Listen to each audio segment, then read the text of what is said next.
Now I'm going to play through Cripple Creek.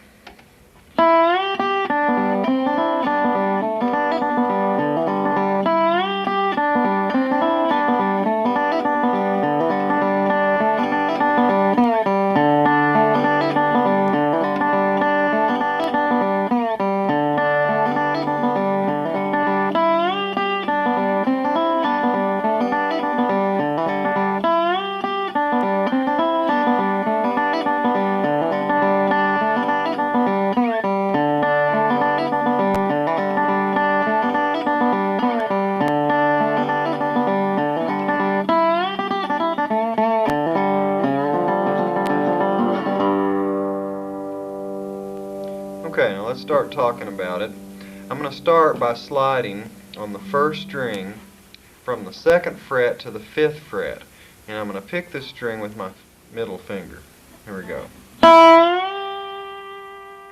Okay, now the technique I used on the bar there was the tilting technique. I don't have the bar laid down on the strings. I have it laid across them here as you see now.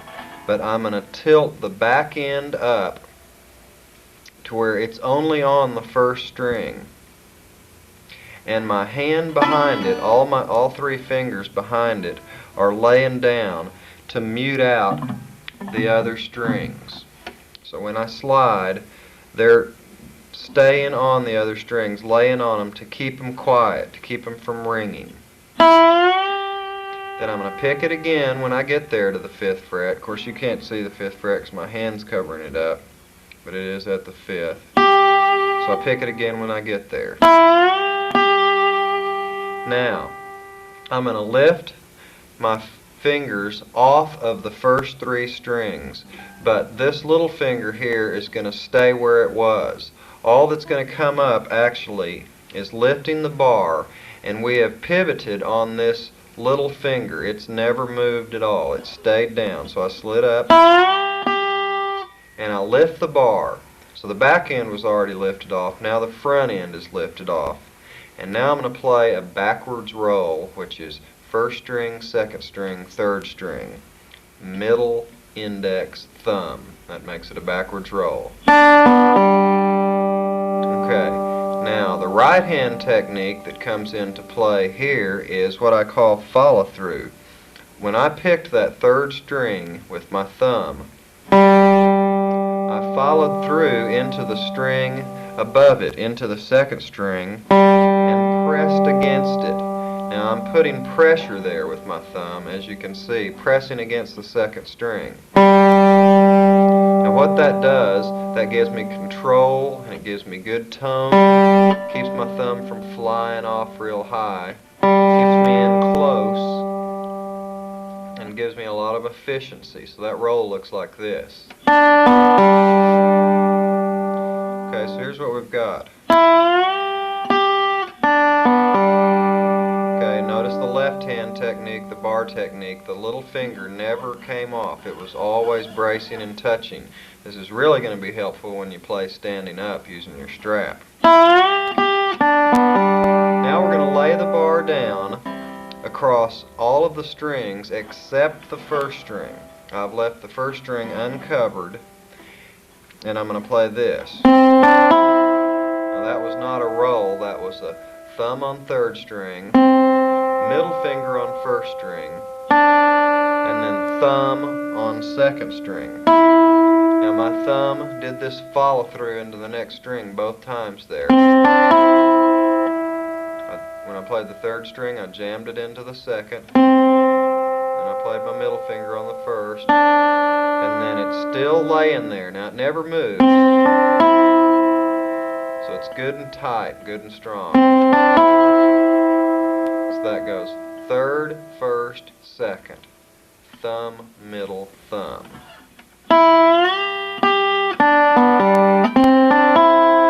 Then we're going to lift the bar off the same way as before, and we're going to do a backwards roll again. 1st string, 2nd string, 3rd string. All these strings are open. The only thing that's touching is my little finger touching the 6th string. And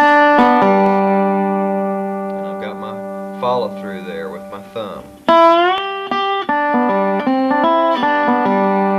Okay, now my next next lick takes place down here. And what did I do? I kept my little finger on its runner. It's on a track there, and it never lifts up. I'm never going out into here. It's still on the string, on the 6th string, and it's using it as its track. It's going to come back down here. It's going to pinpoint the 2nd fret of the 3rd string. Now, my hand's in the way, but it's going to be touching the 3rd string at the 2nd fret. And it is tilted up. The back end is not laying down on the strings behind it. Now, it's only on the 3rd string, and now I'm going to play a forward roll, 3rd string, 2nd string, 1st string, which is thumb, index, middle. There is no bar laying on the 2nd string. It is open, and so is the 3rd string. It is open. That'll sound like that. Now that last note I picked becomes a hammer-on. And a hammer-on is where you play a note, play a string open, and then lay the bar down at a given fret without picking again. So I've made 2 notes and only picked once with my picks. So I played the 1st string open, and then I've dropped the bar down at the 2nd fret. Now, all the time, my little finger is braced on the 6th string, and it never comes up into outer space. This gives me my control.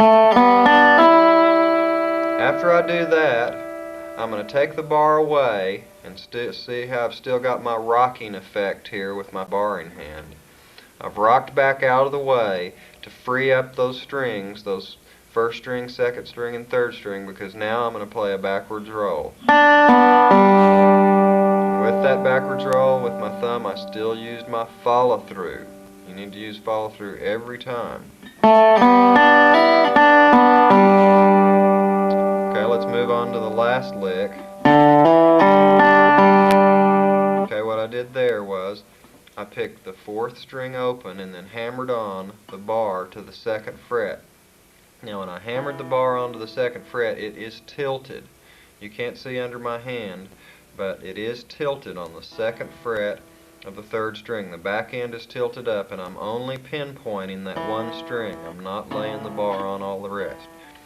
Now this becomes a forward roll, and the strings I play are 4th string with my thumb, 3rd string with my index, and 1st string with my middle. And then the last note is 3rd string, thumb, with follow-through.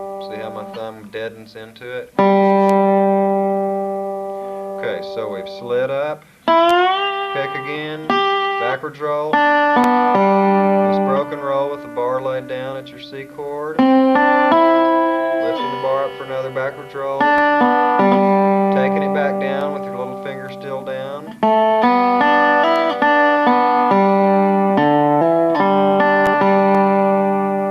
At no time did my hand leave the neck of the dobro.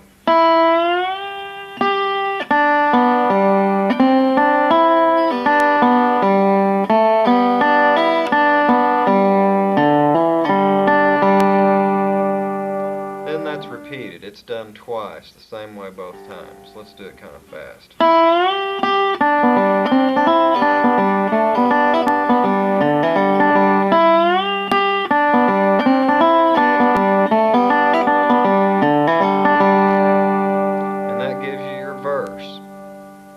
Okay, now let's review. I was following through all the time with my thumb. I was keeping my little finger down here. I was pinpointing all the notes with the back of the bar tilted up. There was only one place where I laid the bar down, and that was when we hit our C lick. That is not a roll. That is a 3rd string, 1st string, 2nd string.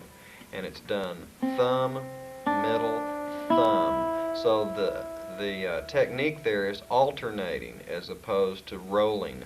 When we're alternating thumb, middle, thumb, the technique is called alternating as opposed to rolling. That takes care of the verse. Let's move on to the chorus. Chorus starts out with the lick that we used in the verse that we've already learned. Okay, that's this lick. Then we've got a slide at the 3rd string from the 4th fret sliding downwards to the 2nd fret. And then we pick it open. 3rd string open.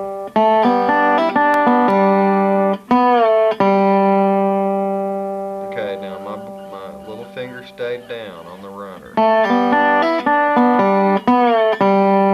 And then the 4th string open. And then the 1st string open for our fill-in note. That's done with your middle finger. 3rd. And then open with your thumb. 4th string thumb. And then 1st string middle. Let's do the lick again. Then the 1st lick repeats. And then another lick that's taken from the verse, which was the ending lick of the verse, where we hit the hammer on at the 4th fret, 4th string, 2nd fret. Then we did the forward roll. Then the 3rd string. So there's actually only one lick in the chorus that's different from the verse, and that's this one. Okay, now let's do the entire chorus.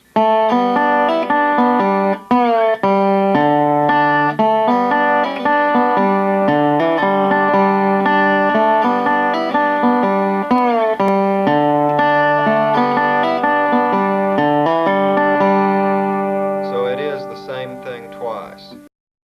Here's halfway through the chorus.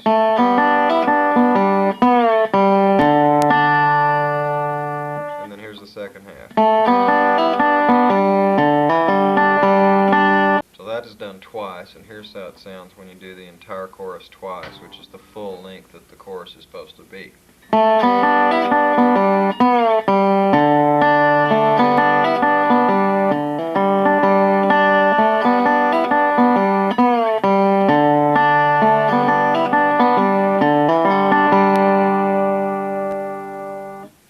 And then I put an ending on it that sounded like this.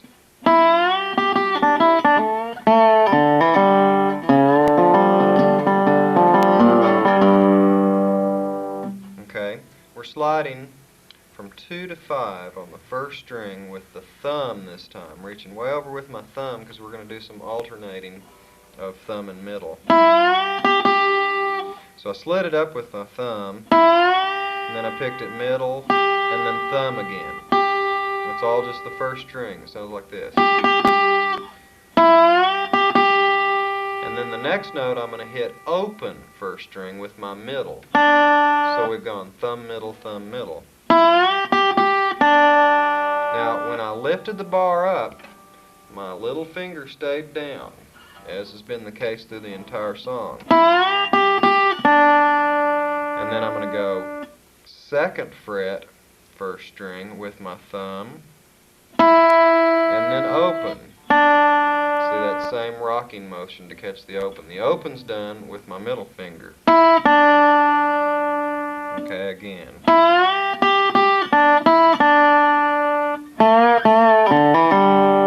Now that was a slide from the 2nd fret to the 3rd fret of the 3rd string. And then I'm going to pick the bar up and go back to the 2nd fret again and do a slide that goes 2, 3, 2. That was with my thumb. Then I did a hammer on to the 4th string at the 2nd fret. And then an open 3rd string with my index finger.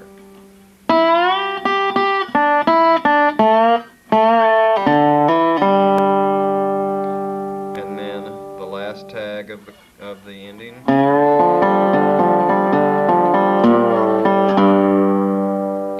Okay, I'm sliding from the 2nd fret to the 3rd fret. The bar is laying down, but it's just laying down across the 4th string, 5th string, and 6th string. So the 1st string, 2nd string, and 3rd string are uncovered.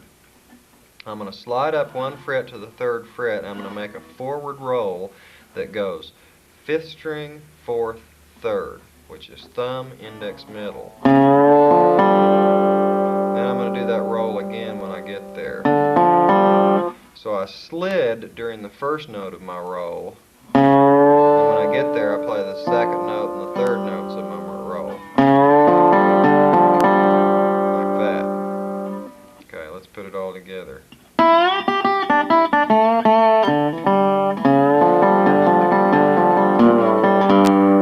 Okay, so that becomes 3 rolls. And then I'm going to pick the 6th string there at the 3rd fret, slide it back to the 2nd fret, and then I'm going to pick the 3rd string open with my middle finger. Now I'm going to lift the bar completely away and play the 6th string. Okay, now I had to take the bar completely away that time, but the point I'm trying to get across is that you don't ever want to take the bar away unless you have to. That keeps you in control and keeps you down on the neck.